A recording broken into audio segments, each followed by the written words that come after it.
Ministro do STF, Alexandre de Moraes, diz que o Brasil já deixou de ser colônia em resposta à ofensiva do governo de Donald Trump ao judiciário brasileiro. Presidente dos Estados Unidos marca para terça-feira início da cobrança de taxas de importação de produtos da China, México e Canadá.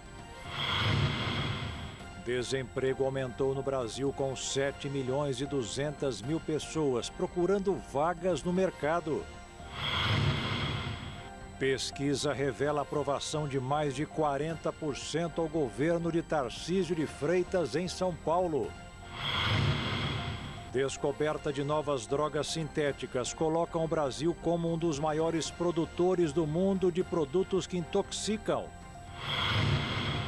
Ator Gene Hackman e a mulher dele são encontrados mortos em casa e delegado do Novo México nos Estados Unidos diz que não existem indícios de assassinato. Japão bate recorde de poucos nascimentos de bebês pelo segundo ano consecutivo. E uma pesquisa alerta que ficar exposto durante muito tempo ao calor acelera o envelhecimento das pessoas.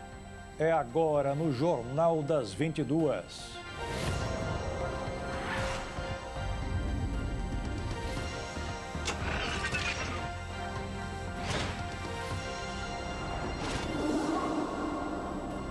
Olá, boa noite.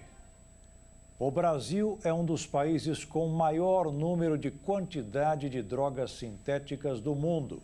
E os cientistas contratados para inundar o mercado com substâncias que só prejudicam o ser humano não param de criar ou destruir.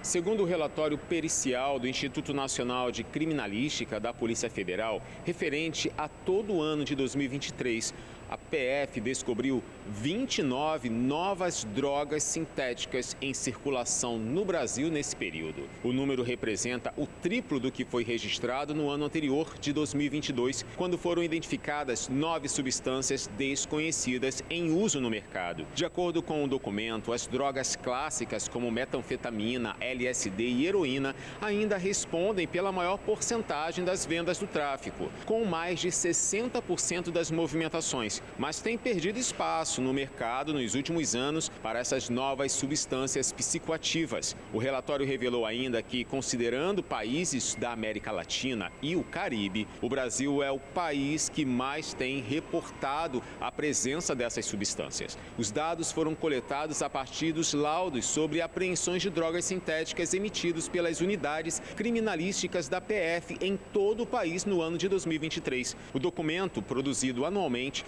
tem como objetivo identificar tendências do consumo e tráfico com a finalidade de auxiliar no planejamento de políticas públicas de combate às drogas. A diversidade de drogas sintéticas registradas no relatório representa o maior número de novas substâncias psicoativas inéditas desde 2016, ano em que foi iniciado o monitoramento dos compostos. Segundo a PF, existe um empenho constante na atualização das técnicas de detecção, fundamentais para acompanhar a rápida evolução do comércio ilícito e garantir eficácia ao combate às novas substâncias psicoativas que surgem no Brasil. 3 policiais estão sendo investigados sob suspeita de receber dinheiro de instituições financeiras do primeiro comando da capital. A Polícia Federal e o Ministério Público fizeram uma operação para combater a lavagem de dinheiro do PCC. A investigação é um desdobramento de uma delação premiada de Antônio Vinícius Lopes Gritzbach, assassinado com tiros de fuzil no Aeroporto Internacional de Guarulhos em novembro do ano passado. A Polícia Federal apurou como a facção criminosa Primeiro Comando da capital lavava dinheiro por meio de 2 instituições financeiras digitais. Segundo os investigadores, as fintechs, como são chamadas essas instituições financeiras, aproveitam brechas no regulamento nacional que permitem que as operações não sejam detectadas pelo Banco Central. A partir disso, 2 delegados e um investigador viajaram a Las Vegas, nos Estados Unidos, entre os dias 1º e 14 de agosto do ano passado, para conferências de segurança digitais sem descontos nos salários ou gastos para o Estado. Segundo a Secretaria de Segurança Pública, a viagem dos policiais é investigada desde novembro do ano passado, quando pela primeira vez foi preso o policial civil Silas Salerno Elias Júnior, que é dono de uma dessas fintechs. Ele foi preso durante a Operação Hydra, da Polícia Federal, que também investigou suspeitas de lavagem de dinheiro de integrantes do PCC. Segundo o Grupo de Atuação Especial de Repressão ao Crime Organizado, integrantes da facção criminosa repassavam dinheiro a uma outra instituição com a intenção de investir na compra de imóveis e, assim, apagar a origem ilegal do dinheiro. Isso ocorria por meio de uma rede complexa de laranjas que tinham dinheiro depositado em suas contas, que eram operados pela própria empresa. De acordo com as investigações, a fintech fazia parte de um sistema bancário ilegal, que teria lavado cerca de 6 bilhões de reais, movimentando o dinheiro em 15 países diferentes. Os ministros da primeira turma do Supremo Tribunal Federal formaram maioria para tornar Leonardo Rodrigues de Jesus, conhecido como Léo Índio, réu por suposto envolvimento nos atos golpistas de 8 de janeiro de 2023. Léo Índio é sobrinho do ex-presidente Jair Bolsonaro e a decisão foi tomada durante julgamento virtual da denúncia formalizada pela Procuradoria-Geral da República. A defesa de Léo Índio negou que ele tenha cometido os crimes dos quais está sendo acusado e pediu a rejeição da denúncia. O que não falta para muitos brasileiros é medo. Segundo uma pesquisa Datafolha, são vários assuntos que deixam as pessoas com vontade de virar a esquina para não ter que enfrentar certos problemas. A pesquisa realizada pelo Instituto Datafolha em 2019 apresentou os maiores medos dos brasileiros. 2.074 pessoas de todas as regiões do país foram entrevistadas e o resultado foi o seguinte: 27% disseram que têm medo de ter câncer, 14% ficar desempregado, 12% teme ser assaltado, 8% tem medo de sofrer um AVC ou derrame, 8% ter a casa destruída por um incêndio e 5% ser atropelado. O maior medo dos brasileiros, o câncer, se justifica porque é uma doença comum. Segundo dados do Instituto Nacional do Câncer, o INCA, aqui no Brasil, são cerca de 580 mil casos todos os anos e quase 220 mil mortes. As estatísticas americanas demonstram ainda que a chance de uma pessoa ter câncer ao longo da vida está perto dos 40%. Já o risco de falecer pela doença é de cerca de 20%. Em homens, o prognóstico é pior e os tipos vão desde os menos perigosos, como o de próstata, aos mais agressivos, como o de pâncreas. O ator Gene Hackman, de 95 anos, e a esposa dele, Betsy Arakawa, foram encontrados mortos ontem na casa onde moravam no estado do Novo México, nos Estados Unidos. O delegado responsável pelas investigações disse que não descarta a hipótese de assassinato. Segundo a autoridade policial, outros 2 cães foram encontrados vivos no imóvel. O casal faleceu junto com o cachorro de estimação e não há suspeita de crime, segundo o xerife do condado de Santa Fé, Adam Mendonça, que informou ao site Santa Fé New Mexican. O caso ainda é investigado pelas autoridades. A porta-voz do gabinete do xerife do condado de Santa Fé, Denise Ávila, disse que os policiais responderam a uma solicitação para fazer uma verificação de bem-estar na casa na quarta-feira e encontraram Gene Hackman, sua esposa Betsy Arakawa e um cachorro morto. Eugene Alan Hackman nasceu em San Bernardino, na Califórnia. Ele deixou a casa da família aos 16 anos para servir na Marinha dos Estados Unidos, passando por lugares como Japão e Havaí. Na década de 1960, começou a carreira de ator em peças de teatro. O primeiro papel de destaque foi em Meu Pai, um Estranho, de 1961. 1970. Ele foi indicado ao Oscar pela primeira vez após o sucesso da produção. Jenny foi um dos atores que mais trabalhou em Hollywood nos anos 70, tendo participações em Jovem Frankenstein, O Espelho e Operação França, que rendeu seu primeiro Oscar. Ao longo da carreira, foi indicado 5 vezes ao Oscar e venceu 2 prêmios. A segunda estatueta foi conquistada pelo trabalho em Uniform Gift, em português. Significa Os Imperdoáveis, de 1992. O último papel foi em Bem-vindo ao Motorsport, em 2004. Depois do filme, ele se afastou de Hollywood para viver com mais tranquilidade em Novo México, ao lado da esposa. O ator foi casado 2 vezes e teve 3 filhos. Hackman se casou com Arakawa, uma pianista de 63 anos, em 1991. A família do ator acredita que a morte do casal pode ter sido ocasionada por envenenamento por monóxido de carbono. A principal hipótese foi mencionada por Elizabeth Jean Hackman, filha do ator, em declaração ao site TMZ. Ela ressaltou, no entanto, que não há certeza sobre o que provocou as mortes. E veja a seguir, aumentou a sobrecarga das mulheres empresárias, obrigadas a dar conta do serviço fora e dentro de casa. E o desemprego aumentou no Brasil, com 7.200.000 pessoas procurando vaga no mercado.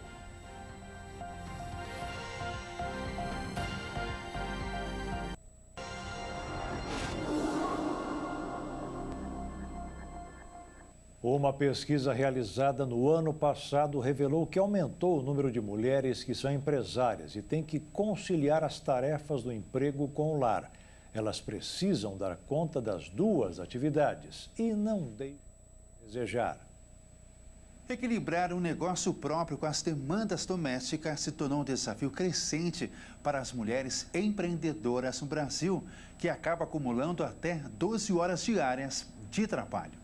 O impacto desse acúmulo de funções vai além do desgaste físico e mental, afetando diretamente o desempenho profissional e a expansão dos negócios. Especialistas em gestão de pessoas destacam que a falta de uma rede de apoio e a dificuldade em delegar responsabilidades são barreiras significativas. E muitas mulheres foram ensinadas a acreditar que o sucesso significa dar conta de tudo sozinhas. Mas essa crença precisa ser ressignificada. A sobrecarga feminina no empreendedorismo também está associada a pressões culturais e sociais. Especialistas em liderança feminina apontam que um posicionamento estratégico no mercado e dentro de casa, aliado a processos eficientes e visão empresarial estruturada, permite o crescimento dos negócios sem levar à exaustão. E que empreender não deve ser sinônimo de esgotamento. E quando a mulher se coloca no centro da própria história, ela ganha mais clareza, rentabilidade e liberdade.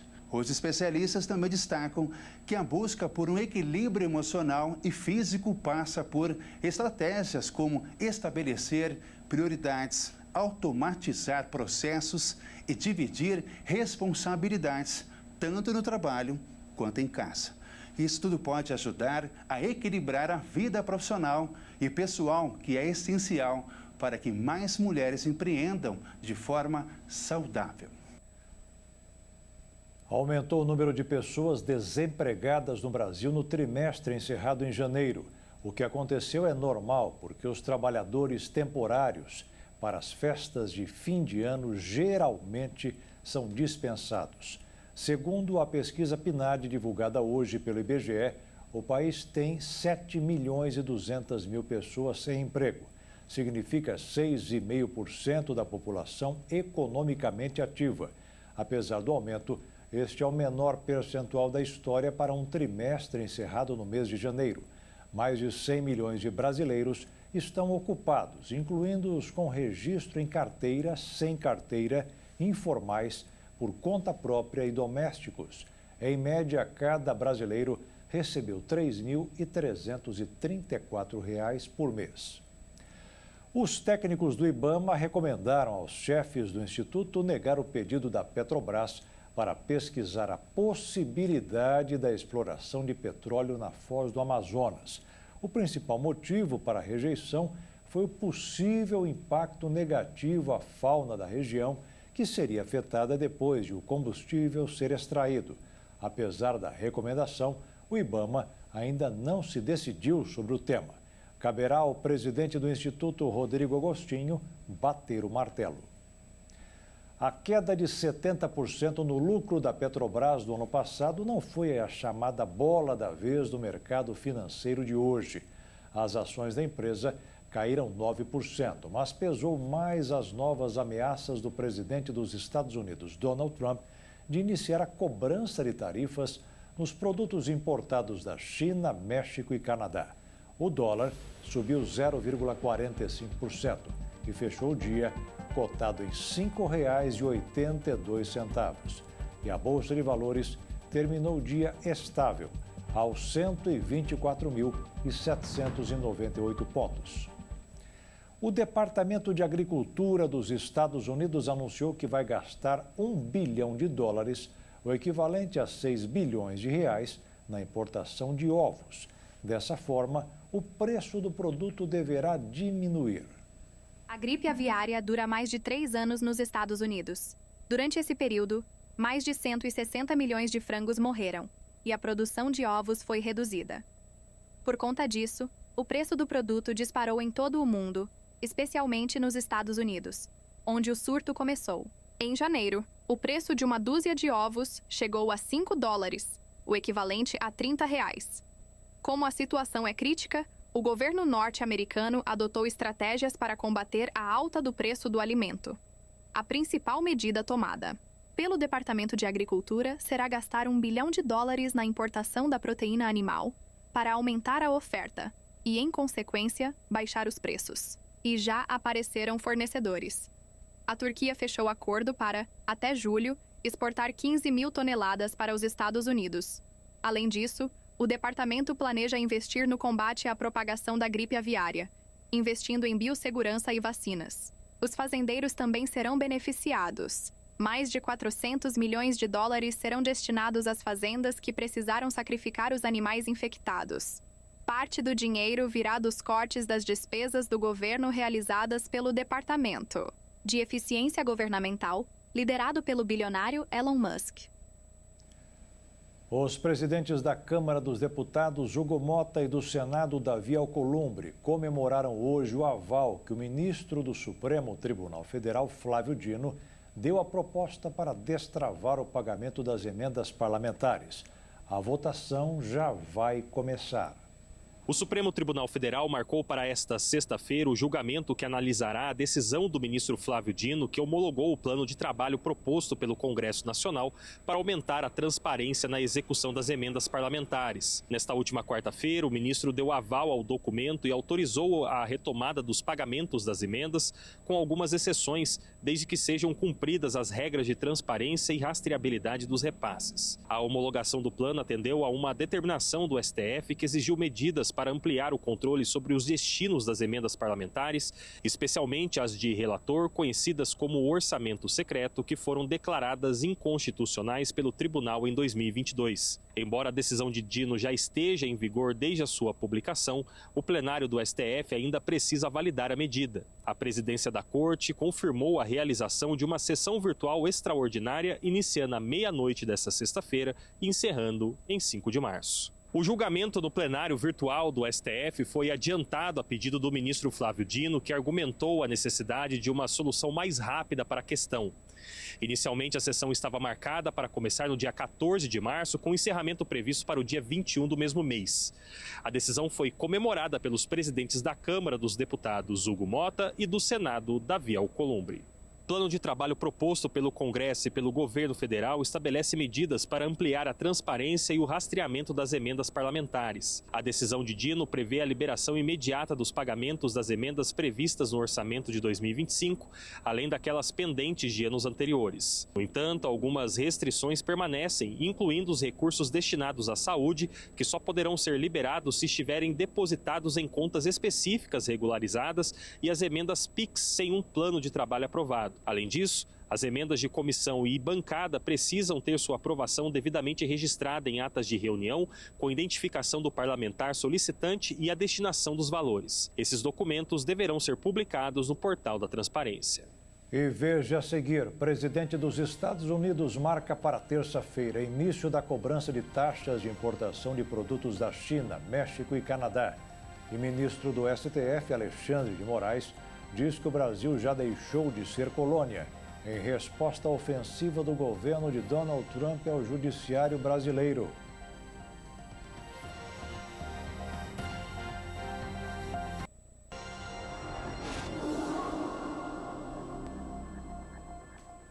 Vários governadores foram bem avaliados em uma nova rodada da pesquisa Genial Quest.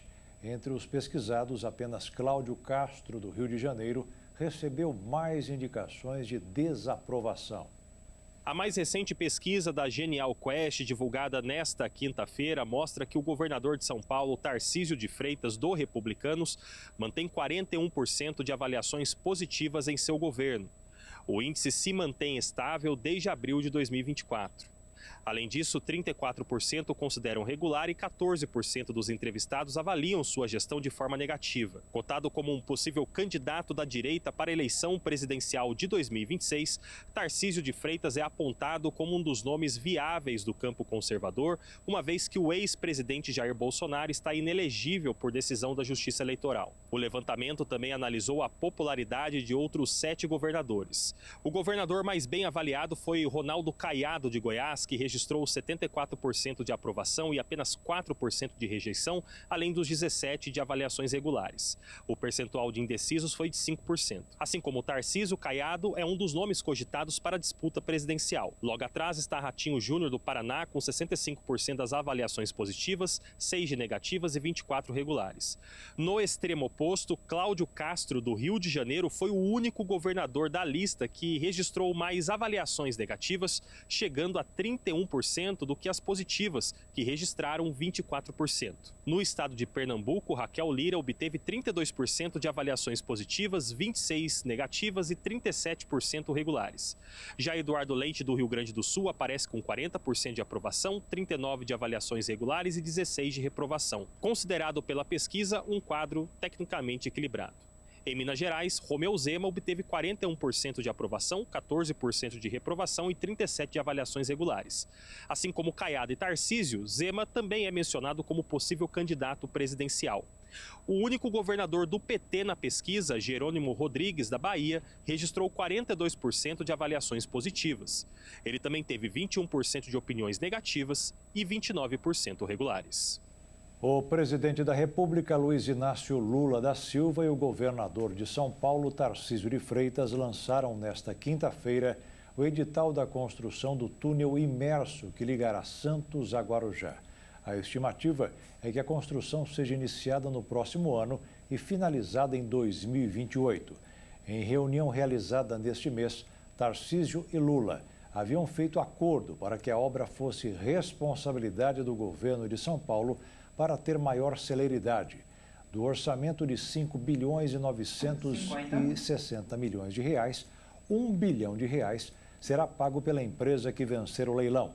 Os demais, 4 bilhões e 960 milhões de reais, serão divididos pelos governos federal e estadual. O leilão deve ser realizado em 1º de agosto. O túnel terá cerca de 1,5 km de extensão, sendo 870 metros submersos. A travessia deverá ser feita de carro em 2 minutos. Serão 6 pistas, 3 em cada sentido, com a possibilidade de uma delas ser usada para transporte em veículo leve sobre trilhos, o VLT.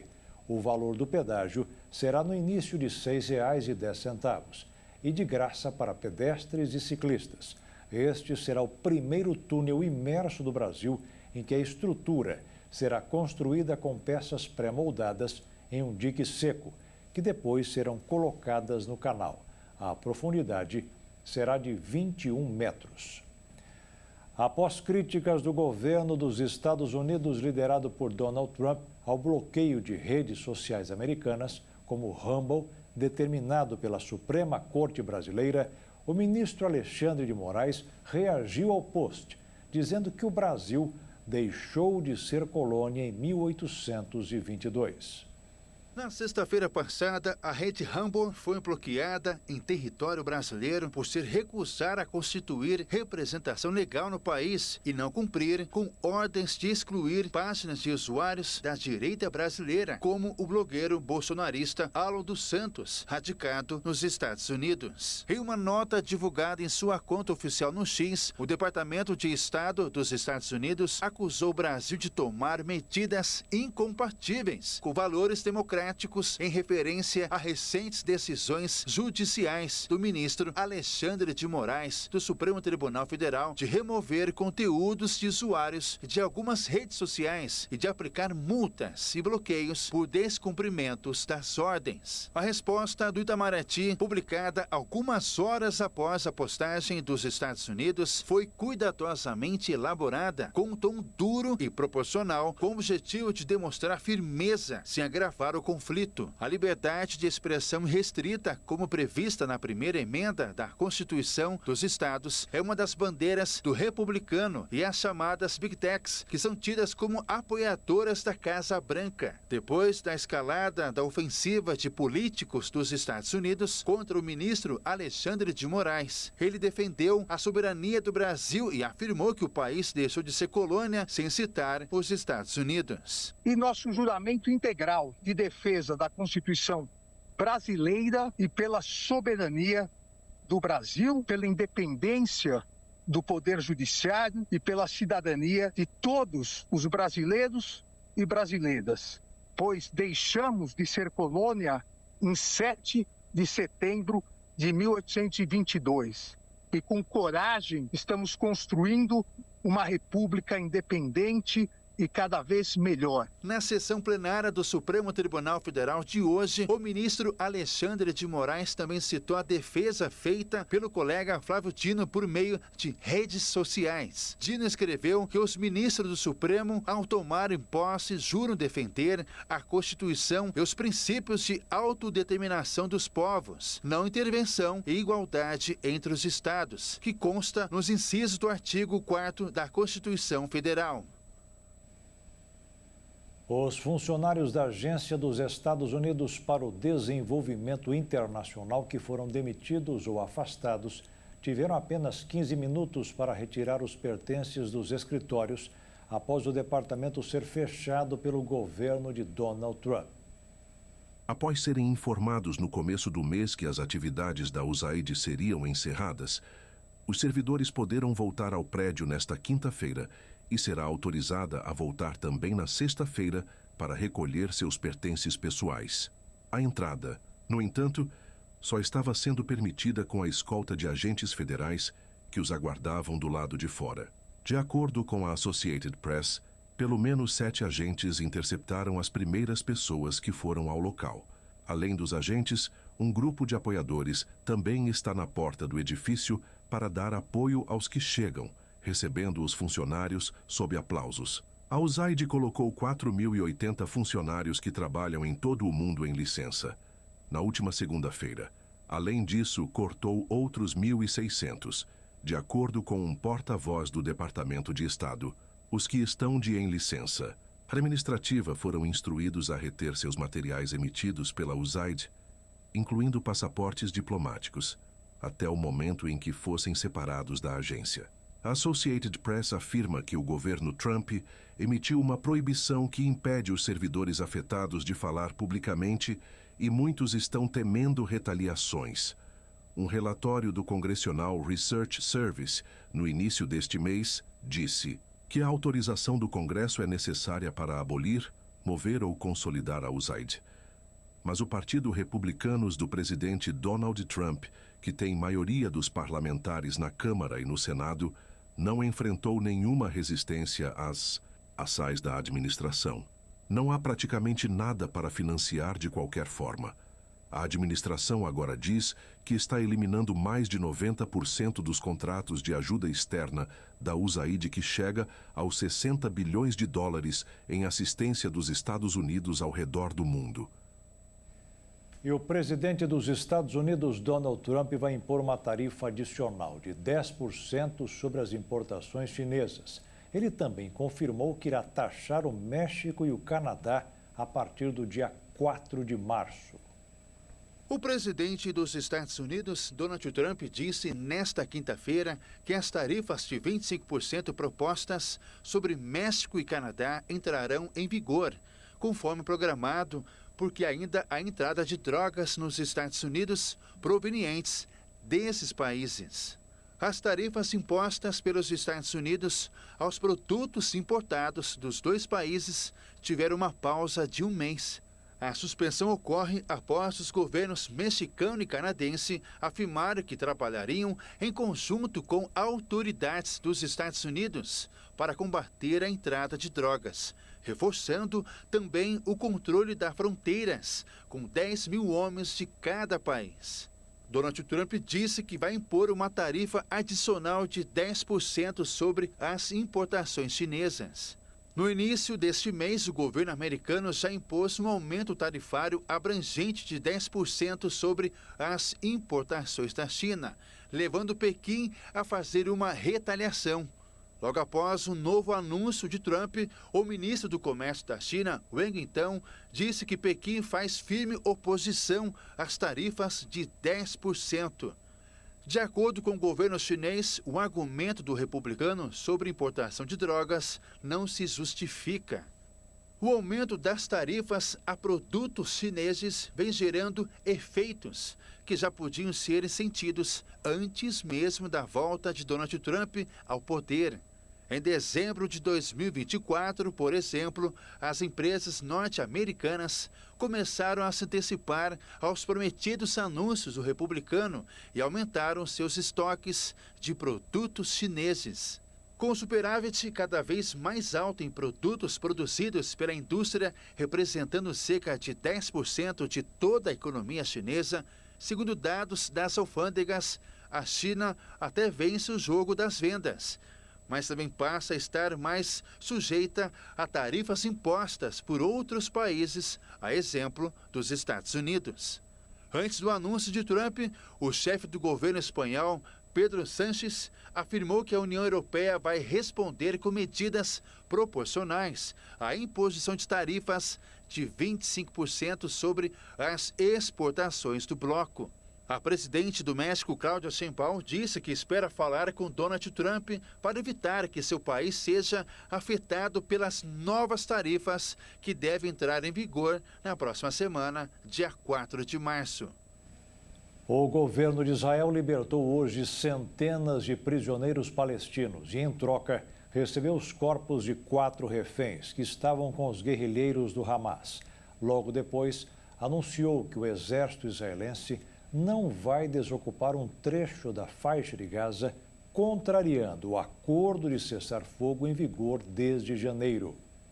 Em discurso no jornal israelense The News of Israel, o ministro da Defesa Israel Katz afirmou que o Hamas planeja ataques contra soldados e comunidades. O ministro da Defesa disse que os assentamentos na Cisjordânia são uma barreira de proteção para Israel e que os documentos apresentados mostram os planos do grupo terrorista para atacar essas áreas antes de 7 de outubro, classificando a ameaça como séria. Uma investigação conduzida pelo exército israelense determinou que o Hamas conseguiu realizar o ataque mais mortal da história de Israel em 7 de outubro de 2023, porque o exército israelense subestimou as intenções do grupo terrorista e também depreciou sua capacidade. A decisão de Israel de permanecer no corredor da Filadélfia pode elevar as tensões na segunda fase do cessar-fogo, que prevê novas trocas de reféns e corpos sequestrados de israelenses mortos por prisioneiros palestinos. O Hamas devolveu na manhã desta quinta 4 vítimas israelenses, 3 mortas em cativeiro e uma durante o ataque. De acordo com Israel, o Fórum da Família de Reféns confirmou as identidades. E, segundo Israel, libertou mais de 600 prisioneiros palestinos. Esta é a última ação da primeira fase do acordo de trégua mediado pelo Catar, Egito e Estados Unidos, que entrou em vigor em 19 de janeiro. As regras para a etapa seguinte ainda não foram definidas. O Hamas pediu nesta quinta que Israel retome as negociações. O corredor da Filadélfia é uma faixa de aproximadamente 100 metros de largura e 14 quilômetros de extensão. Segundo Netanyahu, a área é usada pelo Hamas para contrabandear armas para os terroristas palestinos, o que faz ser um ponto estratégico de segurança para Israel. Com o acordo de paz assinado entre Israel e Egito em 1979, Tel Aviv manteve o controle da área. No entanto, com a retirada de Israel de Gaza em 2005, a administração do corredor passou para as autoridades palestinas, ainda que com as restrições do Cairo e de Tel Aviv. Mesmo após a chegada do Hamas ao poder, esse arranjo foi mantido até a atual ofensiva militar no território. E veja a seguir, pesquisa alerta que ficar exposto durante muito tempo ao calor acelera o envelhecimento das pessoas. E o Japão bateu recorde de poucos nascimentos de bebês pelo segundo ano consecutivo.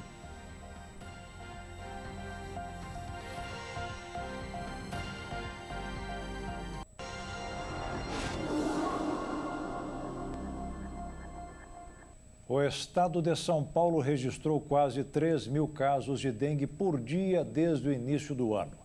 A situação é preocupante. A tendência é piorar até a próxima quarta-feira, quando vai terminar o feriado prolongado. Desde o começo do ano, o estado de São Paulo registrou mais de 150 mil casos da doença, com pouco mais de 100 mortes. Mas, segundo a Secretaria Estadual da Saúde, o número pode ser maior, já que boa parte dos infectados não apresenta os sintomas da doença, como dores musculares e febre. Em resposta ao surto, o governo de São Paulo decretou estado de emergência para combater o mosquito transmissor e melhorar o atendimento às vítimas. Além disso, com mais pessoas doentes, os serviços de saúde ficam sobrecarregados para atender pouco menos de 3 mil pessoas por dia. A situação mais crítica é em São José do Rio Preto. O município de São Paulo lidera o ranking com 46 mil casos confirmados de dengue e as autoridades locais enviaram a Força Nacional do SUS para auxiliar tratamento dos doentes. As autoridades de saúde reforçam a importância da prevenção. Além da vacinação, o uso de repelentes e mosquiteiros são indispensáveis, ainda mais durante o feriado, em que muitas pessoas irão curtir o calor em parques ou áreas abertas, que geralmente são o foco do mosquito transmissor.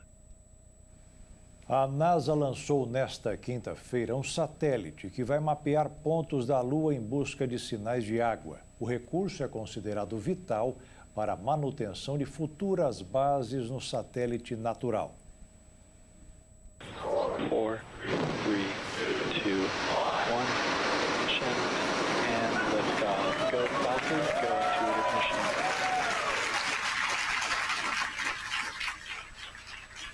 Default pitching downrange. A superfície da Lua sempre foi considerada árida, mas sondas anteriores responsáveis por mapear o satélite natural encontraram água. O recurso estava presente até em áreas mais quentes, que não são iluminadas pela luz do Sol. O fenômeno ainda é um mistério para os cientistas responsáveis pela missão espacial. Existe até a suspeita de que nos polos da Lua, onde a luz não chega, deve existir uma quantidade significativa de água, em forma de gelo ou até mesmo dentro das rochas. Para futuras explorações lunares, incluindo possíveis bases de longo prazo com astronautas, a água lunar seria de vital importância. Não seria fundamental apenas para os exploradores beberem, mas também para a produção de oxigênio e combustível de hidrogênio para os foguetes. O orbitador lunar Trailblazer foi lançado da Flórida, nos Estados Unidos, em um Falcon 9, foguete da SpaceX, empresa de Elon Musk. A sonda pesa 200 quilos e mede 3,5 metros, com painéis solares totalmente abertos. O orbitador foi programado para fazer uma série de voltas na Lua durante vários meses. Além disso, vai coletar imagens de alta resolução para entender melhor o ciclo da água lunar. A missão empolga os cientistas, já que a Lua tem orbitado o nosso planeta quase desde a formação da Terra. A expectativa é que entender a origem da água lunar ajude a descobrir como ela surgiu na Terra. O Aquário de São Paulo apresentou hoje ao público o primeiro urso polar que nasceu em cativeiro na América Latina. Com apenas 3 meses de vida, o filhote iniciou as descobertas como o primeiro contato com o gelo, um elemento essencial para a espécie na natureza. Ainda na maternidade, Nur se alimenta exclusivamente do leite da mãe Aurora e passa seus dias brincando e explorando o ambiente criado para simular seu habitat natural. O gelo, que na vida selvagem é fundamental para a sobrevivência dos ursos polares, auxilia na ambientação do recinto e proporciona bem-estar aos animais, permitindo que expressem comportamentos naturais, como se secar após nadar ou procurar alimentos. Os ursos polares estão cada vez mais ameaçados pelo aquecimento global. No Ártico, as temperaturas estão aumentando 4 vezes mais rápido do que a média global, resultando no derretimento acelerado das calotas de gelo. Sem esse gelo, os ursos enfrentam dificuldades para caçar seu principal alimento, as focas. Como consequência, a população de ursos vem diminuindo. Pesquisadores da Universidade de Toronto publicaram em janeiro um artigo no periódico Science que aponta que na Baía de Hudson, no Canadá, um dos territórios mais monitorados da espécie, a população caiu em 50% desde a década de 1990. Naquela época, eram cerca de 1.200 animais na região. Atualmente, são 600. Nur, assim como seus pais, não teria chances de sobreviver na natureza. Aurora foi resgatada ainda bebê e nunca aprendeu a caçar, enquanto Peregrino, seu pai, nasceu em um zoológico e também não teve contato com os instintos necessários para viver no Ártico. Os filhotes de urso polar nascem minúsculos e indefesos, dependendo completamente da mãe nos primeiros meses de vida. Na natureza, eles permanecem na toca até estarem fortes o suficiente para encarar os desafios do ambiente árido e gelado do Ártico. Em cativeiro, o desenvolvimento de Nur é acompanhado de perto pela equipe do Aquário de São Paulo, garantindo que ela cresça saudável e segura. Os japoneses bateram um novo recorde do nascimento de bebês. A população tem cada vez menos filhos, o que aumenta a perspectiva de o país enfrentar dificuldades para cuidar dos idosos, que são cada vez mais numerosos. Os nascimentos no Japão registraram queda em 2024 pelo 9º ano consecutivo, com jovens adiando o casamento enquanto a população idosa aumenta. De acordo com dados preliminares do Ministério da Saúde, divulgados nesta quinta-feira, em 2024, o país asiático registrou o nascimento de 720.988 bebês, 5% a menos do que os 758.631 de 2023. Este é o menor número de nascimentos desde que o governo começou a registrar os números em 1899. O número evidencia os drásticos desafios demográficos enfrentados pela 4ª maior economia do mundo, onde uma força de trabalho em declínio tem o custo de cuidar de uma crescente população idosa. As mortes representaram mais que o dobro do número de nascimentos, com um aumento de 1,8% na comparação com 2023. A população total do Japão chegou este mês a 123.540.000, 0,46% a menos do que em fevereiro de 2023. A taxa de natalidade apresentou um contraste em relação à Coreia do Sul, que também enfrenta um declínio populacional. Dados divulgados por Seul na quarta-feira mostraram que o número de nascimentos para cada 1.000 habitantes aumentou em 2024 pela primeira vez em mais de uma década. No Japão, o custo elevado da educação, a estagnação econômica e as mudanças no estilo de vida desencorajaram os jovens a formar famílias. E para quem quer viver mais, a dica dos especialistas é não ficar muito tempo exposto ao calor intenso. O sol envelhece.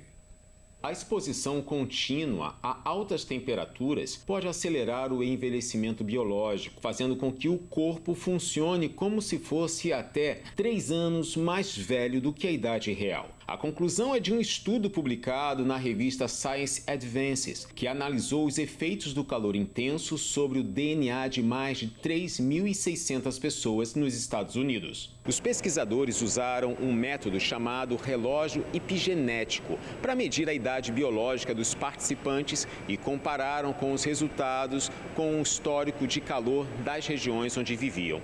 Os dados indicam que a exposição a 30 dias consecutivos de temperaturas com sensação térmica acima de 32 graus, pode acelerar o envelhecimento biológico em mais de 50 dias.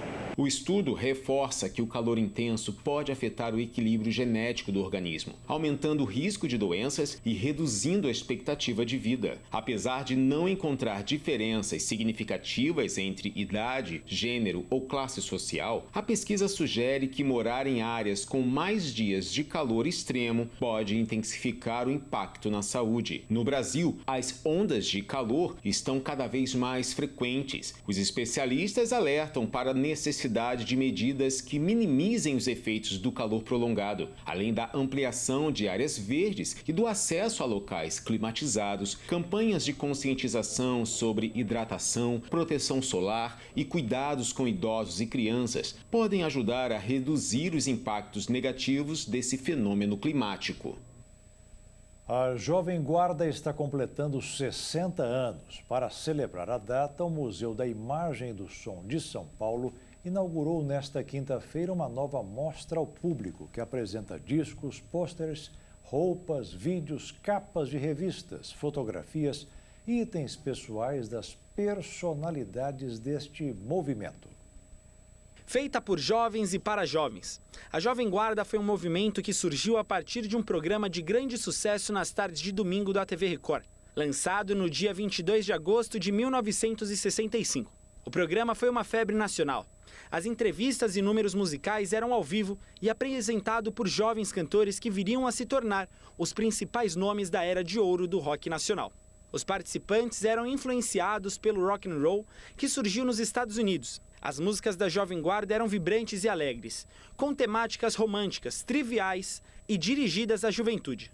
Até por conta disso, muitos diziam que o movimento era alienante e não demonstrava preocupação com os problemas do país, que na época enfrentava a ditadura militar. A mostra apresenta objetos pessoais como o vestido da cantora Vanderleia, figurinos icônicos, botas de couro, calças boca de sino, peças de uma fase intensa e vibrante daquele período, uma brasa mora. E também tem registros audiovisuais dos principais artistas que lideraram o movimento, como Roberto Carlos, Erasmo Carlos e Vanderleia. Destaques para um mural, em homenagem a Erasmo Carlos, e muitos discos e cartazes. Ao percorrer os ambientes, o público ouve sucessos da época, que embalavam as festas de arromba, e ao mesmo tempo influenciaram toda uma geração na forma de se vestir, falar e se comportar. Muito obrigado, Martinha, pela sua ideia genial de fazer uma música em homenagem ao nosso primeiro ano da Jovem Guarda. Eu estou curioso para saber que negócio é esse aqui. Será um tamborete mais alto que o outro? Não, você então coloca.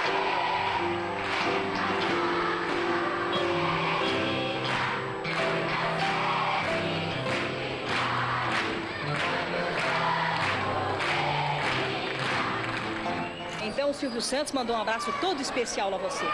O meu amigo Silvio Santos mora!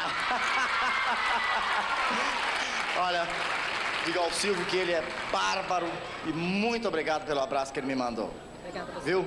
Ele é realmente um barra limpa, mora! O movimento que marcou a transformação da identidade cultural do Brasil hoje tem na exposição uma celebração da história e também tem o objetivo de refletir sobre o impacto cultural e legado na música brasileira contemporânea. Os visitantes podem participar de experiências interativas, como recriações de cenários da época e oficinas temáticas, proporcionando uma viagem no tempo e uma compreensão aprofundada desse fenômeno que marcou o país.